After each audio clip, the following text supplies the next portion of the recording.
Hello and welcome, I'm Thomas Porteous and you're watching NewsX World. Let's take a look at some of the top stories. Pakistan violates the ceasefire for an 11th straight night along the line of control in Kashmir. Meanwhile, Russia steps in as Foreign Minister Sergei Lavrov offers to mediate growing hostilities between India and Pakistan over the region as tensions grow. Ukrainian President Volodymyr Zelensky says a ceasefire with Russia could happen at any time if the world turns up the pressure on President Putin. Standing beside Czech President Pavel in Prague, Zelensky warns Moscow won't budge without stronger international force. Far-right nationalist George Simeon takes a commanding lead in Romania's presidential rerun after the November vote was scrapped over Russian meddling claims. This comes as the European Union and NATO watch his Trump-style rise with growing alarm. US President Donald Trump moves to impose a 100% tariff on all foreign films, blaming overseas competition for Hollywood's apparent very fast death. He orders the US Department of Commerce and Trade representatives to begin implementing the tariff immediately. Hamas carries out executions of suspected looters after armed gangs target food stores and kitchens in Gaza. The group claims some were collaborating with Israel, which has blocked aid into Palestinian territory for the past 2 months. Israel has yet to respond. Iran's defense minister warns Tehran will strike US and Israeli interests worldwide if either launches an attack. The threat comes after Netanyahu promises payback for a Houthi missile that landed near Israel's main airport. Strong winds capsized 4 tourist boats in southwestern China, killing 9 and leaving 1 still missing. 74 people have been rescued as search efforts continue in the Guizhou province.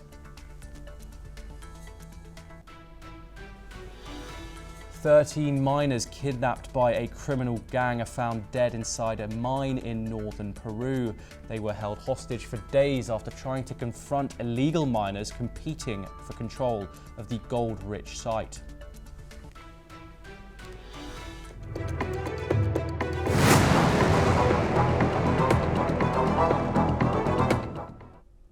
Tensions are rising sharply between India and Pakistan after the deadly attack in Pahalgam that left 26 people dead.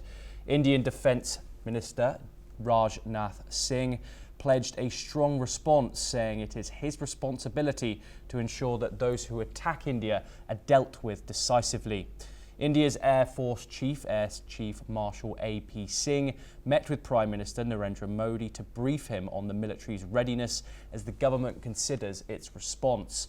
Though no official statement was released, the meeting reflects the seriousness of the developing situation. Meanwhile, on the night of May the 4th, Pakistan initiated unprovoked small arms fire across the line of control in Jammu and Kashmir. The Indian Army returned fire in what it called a proportionate response. As regional tensions grow, the UN Security Council will hold closed consultation on the Indian-Pakistan situation. In other global developments, a Turkish naval ship has arrived in Pakistan to further strengthen maritime cooperation between the two nations. Additionally, India's border security force is set to receive 16 new battalions and 2 field headquarters to enhance security along the Pakistan and Bangladesh borders. On the other hand, Russia has offered to mediate tensions between India and Pakistan. Russia's Foreign Minister Sergei Lavrov spoke with his Pakistani counterpart Ishaq Dar, stressing Moscow's readiness to support a political solution if both sides are willing to engage. We are joined by our guests to discuss this situation in more detail. Brigadier Rajan Jamwal, defence expert located in Jammu and Kashmir State. Thank you very much for joining us, Brigadier Jamwal. I first want to talk about this 11th night that Pakistan has violated the ceasefire agreement with India. Brigadier Jamal, is it time to declare this ceasefire agreement void? You see, the ceasefire agreement de facto doesn't hold now because Pakistan is the one which has abrogated the Shimla agreement, which defined the line of control as it exists today. So since it has on its part, held it in abeyance, the line of control does not exist, technically speaking. So if line of control does not exist, you can't, it doesn't matter whether you have a ceasefire or you're sitting on the line of defenses, or you go across, or you indulge in artillery fighting, which in any case is happening. It is just that India now is responding very, very strongly because we can afford to do so. We can afford to do so. Pakistan does not have the ammunition or the will to retaliate the way we are retaliating. They have been using traditionally the small arm fire to cover for infiltration, to provide cover for the terrorists to infiltrate. But now, since what they are getting in return are mortar and artillery shells, and hopefully very soon some missiles, they are finding it difficult. They are finding it difficult. In fact, on the international border sector, they have already gone into a full defensive measure. You see, they have even withdrawn their BOPs. They have got the villages on the border vacated and gone into a full defensive posture. On the LC, they are holding posts, resorting to unprovoked firing, but then they are confined to their bunkers because any movement in the open, it is being hit by us. It is being hit by us in retaliation. So to that extent, the line of control as things stand today, it does not exist.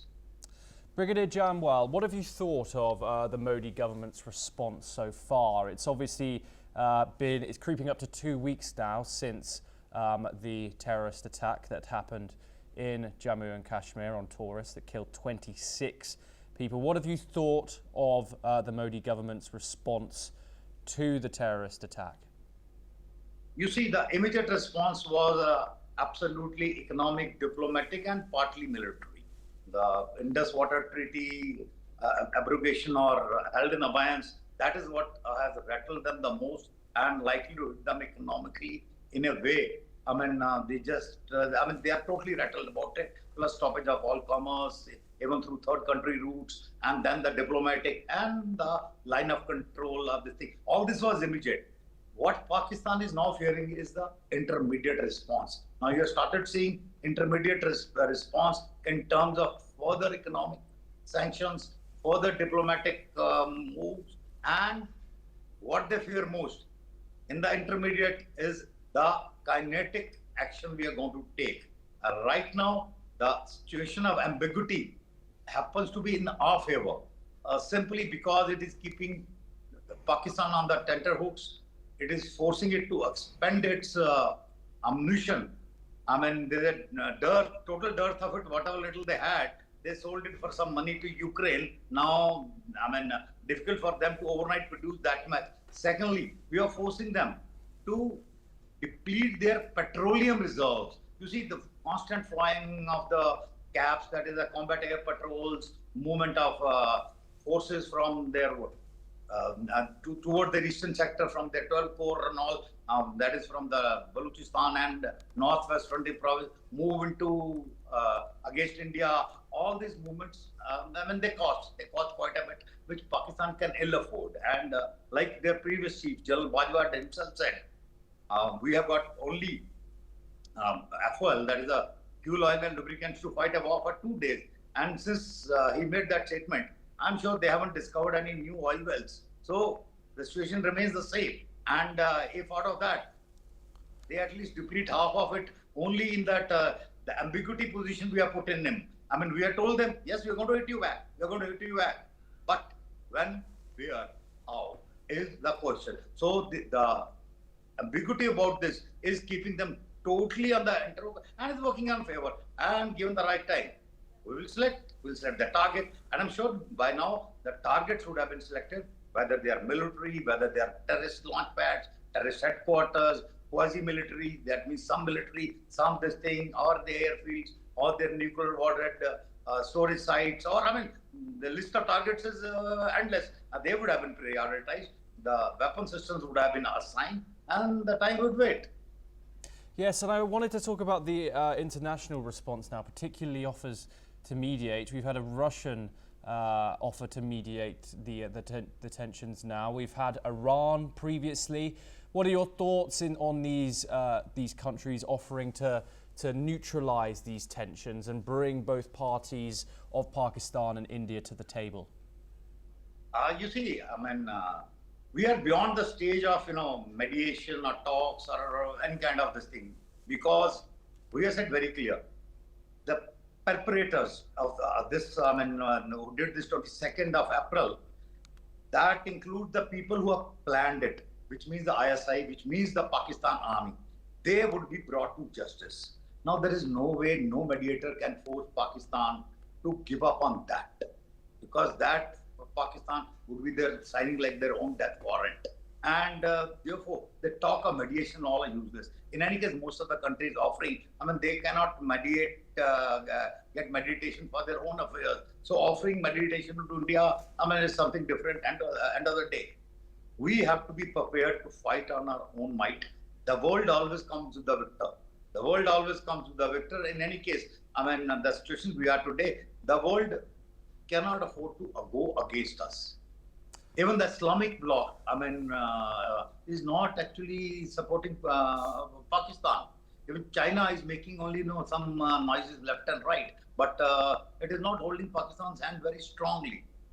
I mean, in terms of offering them some actual material help or bail them out of the situation, yes, or opening something. It is nobody is actually helping them. So they're all noises being made. They're all noises being made, but there is, I mean, nobody can offer anything substantial. I mean, through the talk which is deliverable and which will satisfy us.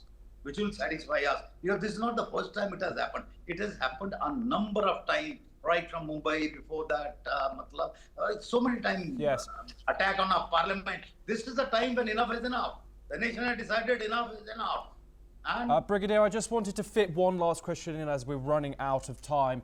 How ready is the Indian military, militarily, logistically, and politically, for escalation if this conflict and tensions worsen? You see, militarily, we are prepared. We have been preparing for the 2.5 fronts. In fact, for the last 7 to 8 years, the military has been preparing for a 2.5 fronts. And if you see the acquisitions in the last 5 years, we are not exactly at a stage where 2019, when we carried out the Balakot strikes, we are much above that. We are now gone much above that. The way we have inducted drones, new technology, new weapon platforms, the state.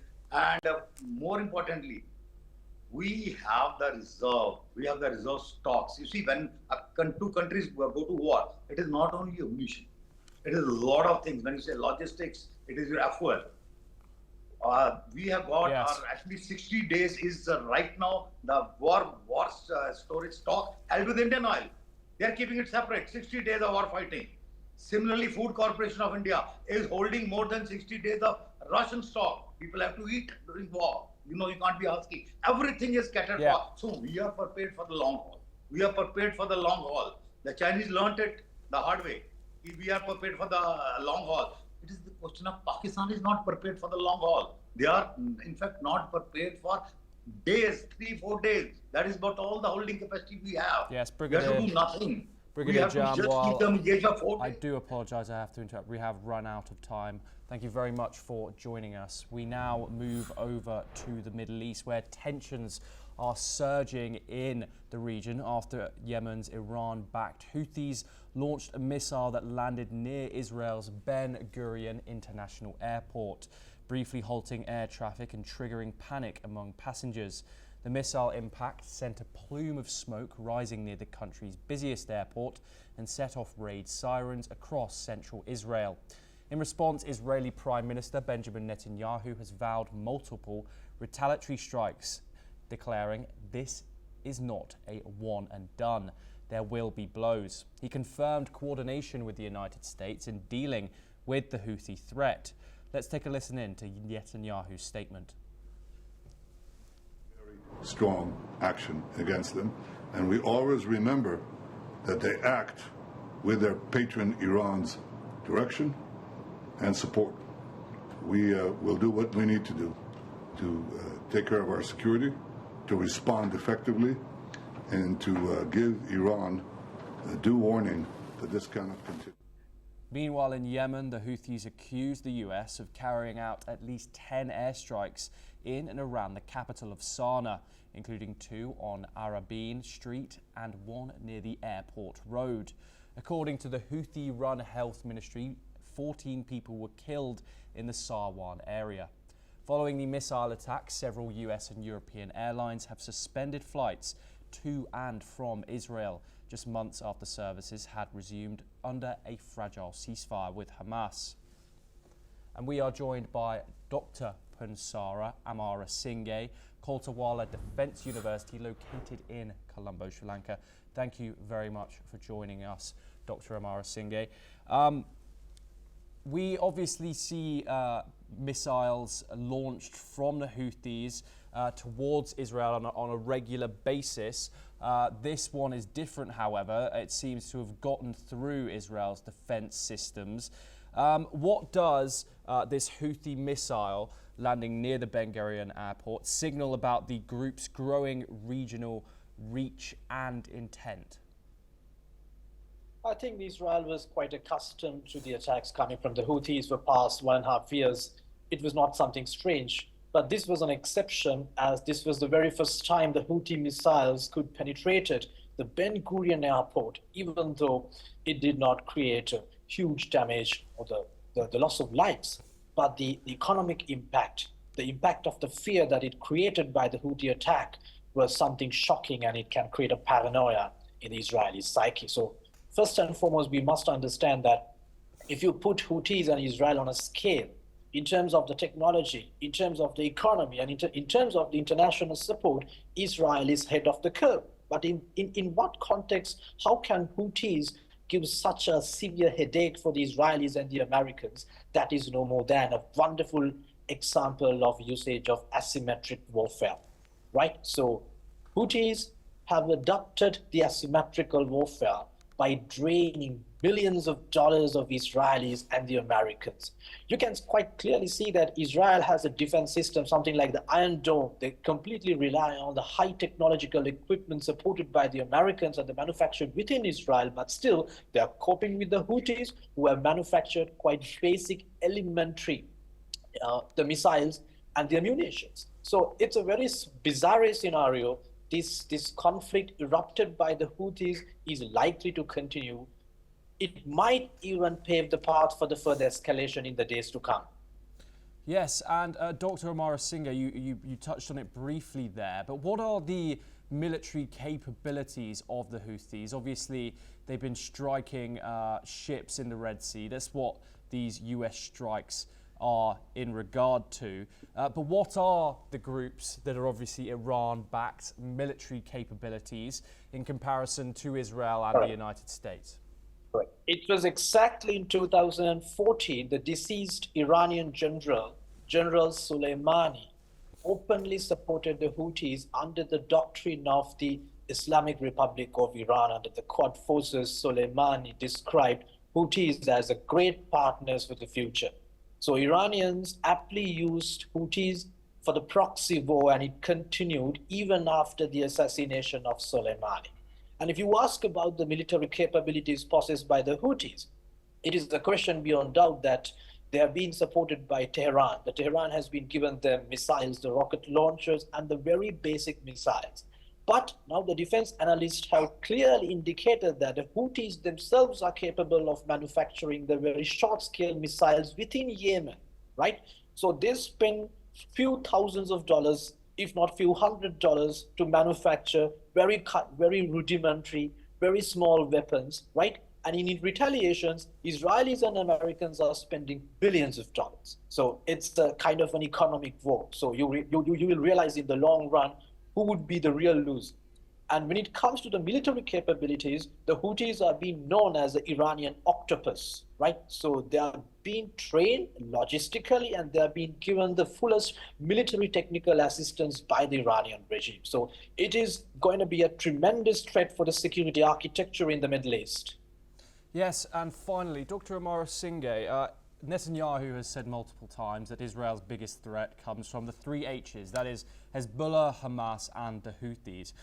How would you characterize the Houthis as opposed to those other groups that people will hear in the news all the time? What are the Houthis' main aims?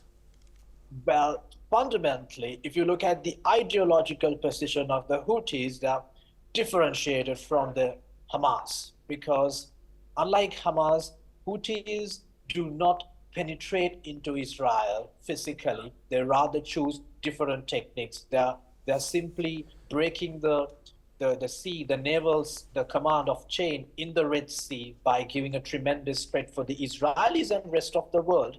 And ideologically, Houthis are differentiated from the Hamas because Hamas is mainly driven by the I would say Sunni ideology, and they do have Palestinian nationalism codes. So when it comes to the Houthis, and they do strongly oppose to the rest of the Sunni countries such as the Saudi Arabia, even Egypt, right? And they are ideologically aligned with the Iranians. So these are the fundamental differences between Hamas and the Houthis. And when it comes to the Houthis, they do, exactly as same manner how Hamas adopted the asymmetrical warfare. Houthis are extremely capable of embracing asymmetrical warfare, giving constant fears for the Israelis. For an example, what happened in the Ben Gurion airport on Sunday is an amazing example of their usage of asymmetrical warfare. Dr. Amara Singh, thank you very much for joining us and your insight. We now stay in the Middle East. The Israeli military has begun calling up tens of thousands of reservists to intensify and expand its operations in Gaza. The Israel Defense Forces said it was increasing the pressure with the aim of returning hostages and defeating Hamas terrorists. Under the plan, the military said it would operate in new areas and destroy all infrastructure above and below ground. As per Israeli media, Prime Minister Benjamin Netanyahu and his war cabinet have approved the renewed military expansion in Gaza, but reports suggest that it will not happen until after President Donald Trump's trip to the region next week. Meanwhile, the United Nations and other humanitarian organizations that work together to deliver aid to Gaza have issued a statement rejecting a plan from Israel to bypass existing aid routes. The humanitarian country team described Israel's plan as dangerous, saying it would drive civilians into militarized zones to collect rations, threatening lives, including those of humanitarian workers. They also said that the plan appears designed to reinforce control over life-sustaining items as a pressure tactic. On the other hand, Israeli forces killed at least 19 people in early morning attacks, according to Gaza's civil defense, after killing 24 Palestinians across Gaza on Sunday. Reportedly, several people have also been killed and injured following a series of Israeli raids in Gaza's Khan Yunis. Let's now turn to Europe, where Ukrainian President Volodymyr Zelensky says a ceasefire with Russia could happen at any moment, but only if more pressure is put on the Kremlin.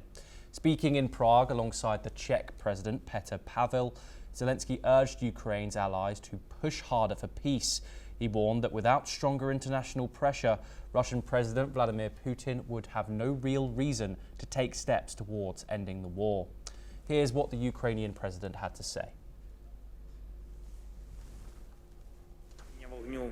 Можливе абсолютно будь-який момент, хоч від сьогодні, і має тривати щонайменше 30 днів, щоб дати реальний шанс дипломатії. І я вдячний Чехії за підтримку в цій пропозиції нашої. Je třeba si připomenout, že pokud někdo má v rukou opravdu všechny karty k ukončení této války, tak je to prezident Putin, který to může udělat jediným rozhodnutím.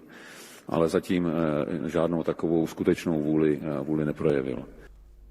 President Putin, however, had a stronger message. He said that Russia has enough strength and resources to, and quote, Russia has to bring what it started in 2022 to a logistical conclusion, and added that this would be done in a way that suits Russia's goals.